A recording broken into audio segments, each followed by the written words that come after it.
trouble with loving.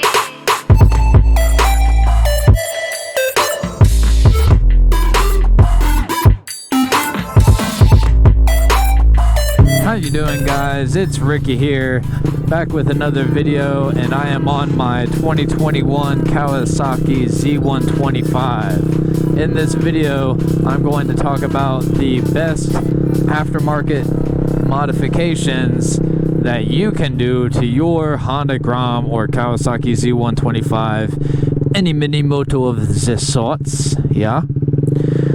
It really depends on your goals. What kind of motorcycle do you want to have? That's the question. If you're looking to use your Minimoto as a commuter bike, maybe you're just looking for a clean look on the bike. If that's the case, a fender eliminator kit, maybe an integrated tail light and getting rid of the rear turn signals, and then flush mount front turn signals, getting rid of the ugly OEM side mirrors. I've got mirror hole plugs and then bar end mirrors, right?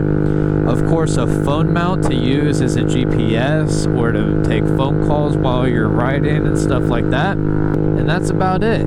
You know, for a clean look, maybe you go for some levers too if you want to get some aftermarket levers, like some shorty levers or something. Other than that though, that would set you up to have a pretty clean looking Honda Grom or Z125. Maybe you want to take it a step further, right? There are some racers out there. Sorry guys, I don't mean to call you racers, but there are some guys out there that clap the hell out of these bikes, let me tell you. So you can lower these motherfuckers. Hell, you can get air suspension for these things. Lower it till your belly pan's basically dragging. Get an extended swing arm. Do all that cool jazz. Next thing you know, you got a pimped out Honda Grom Z125 if you want to go that route. If you're looking for a little bit more performance, whether you just want that 0 to 50 miles an hour to be a little bit quicker around town, or you're a stunter and you want a little bit more pep to that wheelie, there's limitless big bore kit options out there for these bikes, both the Honda Grom and Z125. I will say, if you're going to go with a big bore kit, go big or go home, pussy, because there's some 145cc options out there, and then there's the 185cc options, okay? If you're going to get a big bore kit, do it the right way. Get the big bore kit that's big, okay? They're all about the same price anyway. It's like $250 to $350 for some of them. I've seen some as much as like $500. They're really not that expensive, right? And that leads into the next set of mods, is if you're a stunter. If you're a stunter, both bikes have handbrake options for the rear brake.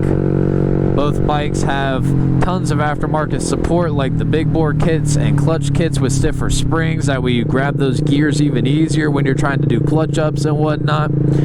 I would also highly recommend a stunt kit like what I've got on my bike. I have front and rear axle pegs. I have a front cage and a rear subcage that has a foot pedal in the center as well as foot pegs on either side. I didn't even mess with a fender eliminator kit because my rear subframe bolts up to that. I did get an integrated tail light, that way I have those turn signals, and that way my stunt bike is still street legal. Other than that, for stunting, that's about it. You know, you've got the big bore kit, the clutch kits, and then your stunt cage and stuff like that. Maybe a handbrake system for the rear brake. And if you're trying to stunt on these bikes, that's really about all you need, okay? Another thing that may or may not be considered a modification is tires, okay? If you want to off-road your Honda Grom or Z125, these are very versatile machines. Throw some off-road tires on there. If you want some more lean angle, these bikes are super nimble, right? Super fucking nimble. They're so much fun to ride. Throw some Dunlaps on there, and this bitch will lean right over, let me tell you, okay? Tires are a very important modification that y'all can make that'll make a huge difference in how your ride rides, okay? Looks like they're setting up for a carnival. And I see some skydivers. There's 3 of them. Hell yeah.